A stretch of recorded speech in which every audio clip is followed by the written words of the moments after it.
BJP. ഭരിക്കുന്ന പന്തളം നഗരസഭയുടെ ഡി.പി.സി. അട്ടിമറിക്കാൻ ശ്രമിക്കുന്നതിൽ പ്രതിഷേധവുമായി ബി.ജെ.പി. കൗൺസിലർമാർ ജില്ലാ പഞ്ചായത്ത് പ്രസിഡന്റിനെ ബി.ജെ.പി. കൗൺസിലർമാർ ഉപരോധിക്കുന്നു. പന്തളം നഗരസഭ നടപ്പാക്കാൻ ഉദ്ദേശിക്കുന്ന പദ്ധതികൾക്ക് ജില്ലാ പഞ്ചായത്ത് അധികാരം നൽകുന്നില്ലെന്ന് ചൂണ്ടിക്കാട്ടിയാണ് പ്രതിഷേധം.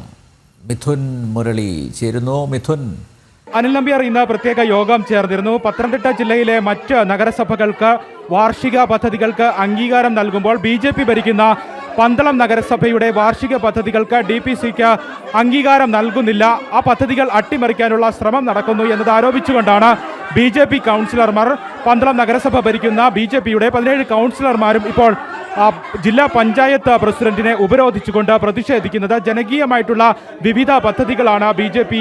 വാർഷിക പദ്ധതിയായിട്ട് ഈ ഡി.പി.സിയിൽ ഉൾക്കൊള്ളിച്ചിരിക്കുന്നത്. ഇത്തരം പദ്ധതികൾ അട്ടിമറിക്കുന്നതിനുള്ള ശ്രമമാണ് ഗൂഢാലോചനയുടെ ഭാഗമായി ഇടതും വലതും ചേർന്നുകൊണ്ട് UDF-ഉം LDF-ഉം ചേർന്നുകൊണ്ട് നടത്തുന്ന ശ്രമത്തിൻ്റെ ഭാഗമായിട്ടാണ് ഈ പദ്ധതികൾക്ക് വാർഷിക പദ്ധതികൾക്ക് അനുമതി നൽകാൻ തയ്യാറാകാത്തത് എന്നുള്ളതാണ് ബി.ജെ.പി. കൗൺസിലർമാർ ഉന്നയിക്കുന്ന ആരോപണം. വലിയ രീതിയിലുള്ള പ്രതിഷേധമാണ് ഉയർന്നു വരുന്നത്. കഴിഞ്ഞ നാളുകളിൽ ഈ പദ്ധതികൾക്ക് അംഗീകാരം നൽകാത്തതുമായി ബന്ധപ്പെട്ടുകൊണ്ട് തന്നെ ബി.ജെ.പി. പരാതി നൽകിയിരുന്നു. കൃത്യമായ രീതിയിൽ നിയമപരമായി ഈ പദ്ധതികൾക്ക് അംഗീകാരം നൽകണം എന്ന് ആവശ്യപ്പെട്ടുകൊണ്ട് ജില്ലാ പഞ്ചായത്തിന് പരാതി നൽകുകയും ആ പരാതികളിലൊന്നും നടപടി ഉണ്ടാകാത്ത സാഹചര്യത്തിലാണ് ഇപ്പോൾ ജില്ലാ പഞ്ചായത്ത് പ്രസിഡന്റിനെ ഉപരോധിച്ചുകൊണ്ട് വലിയ രീതിയിലുള്ള പ്രതിഷേധത്തിലേക്ക് കടക്കാൻ ബി.ജെ.പി. കൗൺസിലർമാർ തയ്യാറാക്കിയിരിക്കുന്നത്. എന്തായാലും ഈ പദ്ധതികൾക്ക് അംഗീകാരം ലഭിക്കണം എന്നുള്ളത് തന്നെയാണ്. ഇപ്പോൾ ബി.ജെ.പി. ജില്ലാ പ്രസിഡന്റ് VS സൂരജ് അടക്കമുള്ള ആളുകൾ ഈ കൗൺസിലർമാരുടെ പ്രതിഷേധത്തിന് ഐക്യദാർഢ്യം പ്രഖ്യാപിച്ചുകൊണ്ട് ഇവിടേക്ക് എത്തുന്നുണ്ട്. എന്തുകൊണ്ടാണ് മറ്റ് നഗരസഭകൾക്ക് അംഗീകാരം ലഭിക്കുമ്പോൾ, അവരുടെ വാർഷിക പദ്ധതികൾക്ക് അംഗീകാരം ലഭിക്കുമ്പോൾ ഈ പന്തളം നഗരസഭയെ മാത്രം മാറ്റി നിർത്തുന്ന ഒരു നിലപാട് സ്വീകരിക്കുന്നത്? അത് തികച്ചും മാറ്റി നിർത്തുക എന്നുള്ള നിലപാട്, അല്ലെങ്കിൽ ഈ പദ്ധതികളെ, വികസന പദ്ധതികളെ അട്ടിമറിക്കാനുള്ള ഒരു ശ്രമത്തിൻ്റെ ഭാഗമാണ് എന്നുള്ളതാണോ? ഈ ബി.ജെ.പി. ഭരിക്കുന്ന പന്തളം നഗരസഭയിലെ തുടക്കം മുതൽ തന്നെ CPM-ൻ്റെ നേതൃത്വത്തിൽ അത് അട്ടിമറിക്കാൻ വേണ്ടിയിട്ടുള്ള നിരന്തരമായിട്ടുള്ള ശ്രമങ്ങൾ നടത്തിക്കൊണ്ടിരിക്കുക.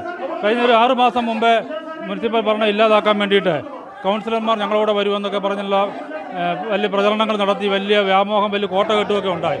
അതെല്ലാം പൊളിഞ്ഞു പോയി. ബി.ജെ.പിക്ക് മുമ്പ് കിട്ടിയതിനെക്കാട്ടി ഭൂരിപക്ഷത്തിൽ ഞങ്ങൾക്ക് വീണ്ടും അധികാരത്തിൽ നല്ല രീതിയിൽ വരാനായിട്ട് സാധിച്ചു.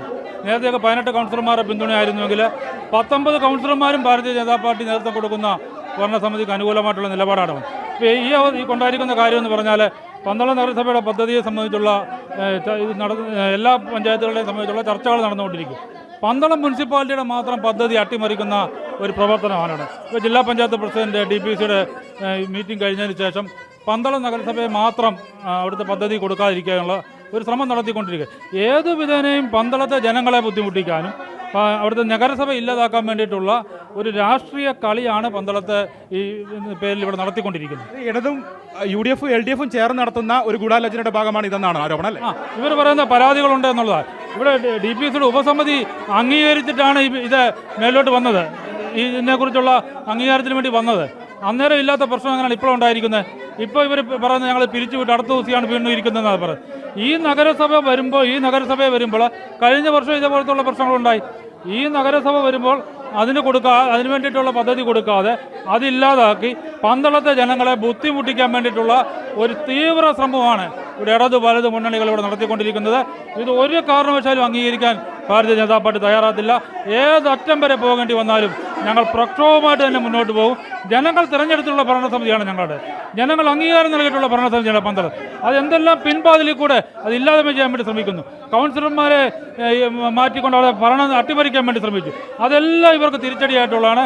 പന്തളത്തെ ജനങ്ങൾക്ക് വേണ്ടി ഏതറ്റം വരെ പോകാനും ഭാരതീയ ജനതാ പാർട്ടി ഉണ്ടാകും എന്നാണ് എനിക്ക് യോജിക്കുന്നത്. നേരത്തെ നമ്മൾ BJP രേഖാമൂലം പരാതി നൽകിയതായിരുന്നു. ഇത്തരത്തിലുള്ള മാറ്റി നിർത്തലുകൾ ഉണ്ടായപ്പോൾ ഈ പന്തളം നഗരസഭയുടെ DPC മാത്രം അംഗീകരിക്കാതെ നിലപാടെടുത്തപ്പോൾ അത്തരത്തിലുള്ള പരാതികളൊക്കെ നൽകിയതാണോ? ഇനി അടുത്ത ഘട്ടത്തിലേക്ക് എങ്ങനെയാണ് ഈ ഒരു DPCയുടെ അംഗീകാരം നേടുന്നതിന് വേണ്ടിയുള്ള അടുത്ത ഘട്ടം എന്താണ്? അല്ല, ഇപ്പോൾ ഇവർ പറയുന്ന അടുത്ത ദിവസം വീണ്ടും DPCയുടെ യോഗം വെച്ചിട്ട് അംഗീകാരം തരാമെന്നൊക്കെയാണ് പറയുന്നത്. ഒരു കാരണമില്ലാതാണല്ലോ ഇതിപ്പോൾ മാറ്റിവെച്ചത്. കഴിഞ്ഞ വർഷവും ഇതേ സാഹചര്യം തന്നെ ഉണ്ടായി. അതിന് മുമ്പത്തെ വർഷവും ഇതേപോലൊക്കെ തരാതിരിക്കുന്ന സാഹചര്യം ഉണ്ടായി. ഇതിങ്ങനെ വിട്ടാൽ പറ്റത്തില്ല എന്നുള്ളതാണ് ഭാരതീയ ജനതാ പാർട്ടി തീരുമാനിച്ചിരിക്കുന്നത്. ഒരു കാരണവശാലും ഞങ്ങൾക്ക് നീതി ലഭിക്കാതെ ഞങ്ങൾ ഇവിടുന്ന് പോകത്തില്ല. അതുകൊണ്ട് ഏതറ്റം വരെ പോകാനും ഞങ്ങൾ തയ്യാറാണ്. പന്തളത്തെ വികസനങ്ങൾ ഇല്ലാതാക്കാൻ വേണ്ടി, അവിടുത്തെ സാധാരണ ജനങ്ങൾക്ക് കൊടുക്കേണ്ട സേവനങ്ങൾ ഇല്ലാതാക്കാൻ വേണ്ടി, ആ നഗരസഭയ്ക്ക് വേണ്ടിയ വികസനങ്ങൾ എല്ലാം അട്ടിമറിക്കാൻ വേണ്ടിയിട്ടുള്ള ബോധപൂർവമായിട്ടുള്ള പരിശ്രമമാണ് ഇവിടെ CPM-ഉം കോൺഗ്രസും ഇവിടെ നടത്തിക്കൊണ്ടിരിക്കുന്നത്. അതിന് ജില്ലാ പഞ്ചായത്ത് പ്രസിഡന്റ് അതിന് കൂട്ടുനിൽക്കുകയാണ്. ഭാരതീയ ജനതാ പാർട്ടി ഒരു കാരണവശാലും ഇന്ന് പിന്മാറത്തില്ല എന്ന് ഞാൻ ഈ അവസരത്തിൽ സൂചിപ്പിക്കുകയാണ്.